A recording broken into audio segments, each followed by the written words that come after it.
السلام عليكم ورحمة الله تعالى وبركاته. سالي معكم مدموزة إيمان.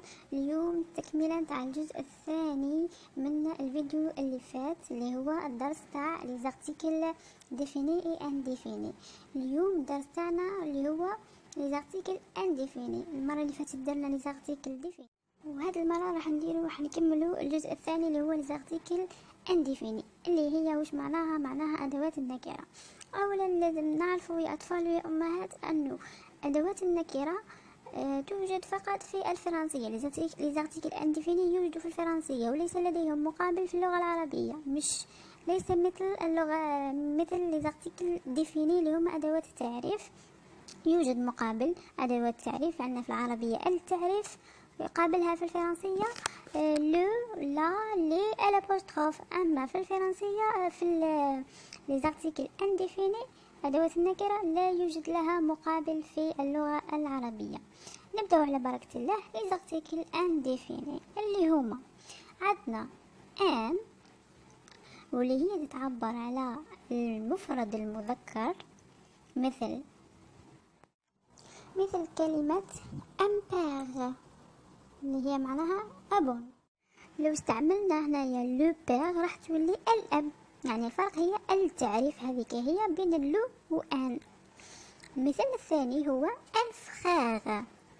الفخاغ معناها أخ. لو كان قلنا لو فخاغ راح تولي الأخ، يعني شتو الفرق هو في ال فقط، هذا ما كان.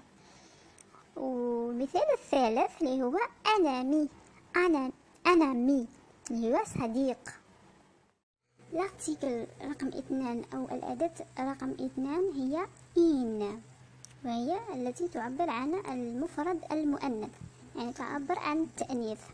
مثال رقم 1 عندنا إن ماغ. إن ماغ معناها أم. لو كان قلنا لو ماغ راح تولي الأم، هذيك تعريف وهذه نكرة. إن ماغ. مثال رقم 2 إن سوغ هي أخت. لو كان استعملنا لا سور راح تولي الأخت. مثال رقم 3 إنامي صديقة.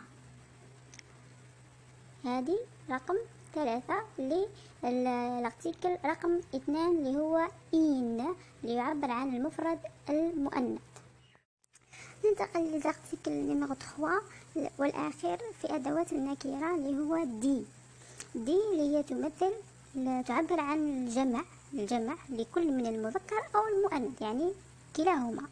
مثال الأول عندنا دي بير معناها آباء. لو كان قلنا دي بير راح تولي الآباء، ولكن بما أننا رانا نهضروا عن النكرة راح نقولوا الآباء. مثال رقم 2 اللي هو ديماغ معناها أمهات. لو كان قلنا ليماغ راح تولي الأمهات، ولكن رانا نستعملو في النكرة، راني نقول ونعاود بلي هذه النكرة أمهات المعرفة الأمهات. ديفيني اي انديفيني. انديفيني نقولو أمهات، ديفيني نقولو الأمهات. مثال رقم 3 اللي هو دي زامي أصدقاء. لي زامي تولي الأصدقاء، ولكن هنا نكرة نقولو دي زامي الأصدقاء. هنا هذه فهمنا باللي الفرق ما لي زارتيكل ديفيني اي انديفيني. الآن عندنا مجموعة تمارينات دي زيكزارسيس لازم نفتحوهم. هنا التمرين الأول يقول كومبليتي لو تابلو.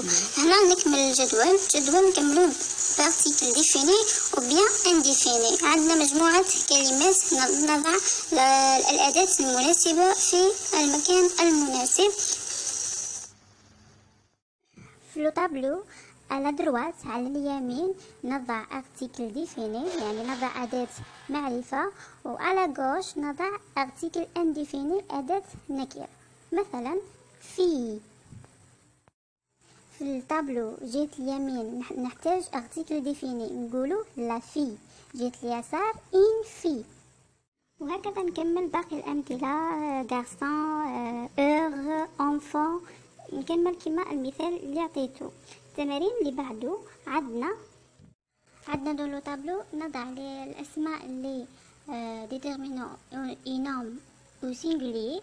في المفرد، والأسماء ديتيرمينون اي نوم او بلوريال، الأسماء اللي في الجمع. عندنا هذيك الأسماء اللي راهي لتحت نضعها دي تيغر، نحطها في الجهة اليسار، يعني في الخارج الأسماء او بلوريال. دي تيغر تجي في نوم او بلوريال.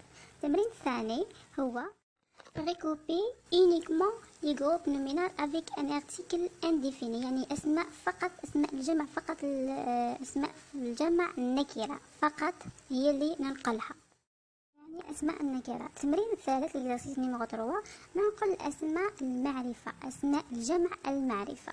حاولوا في التمرينات وبالتوفيق إن شاء الله في الدرس القادم.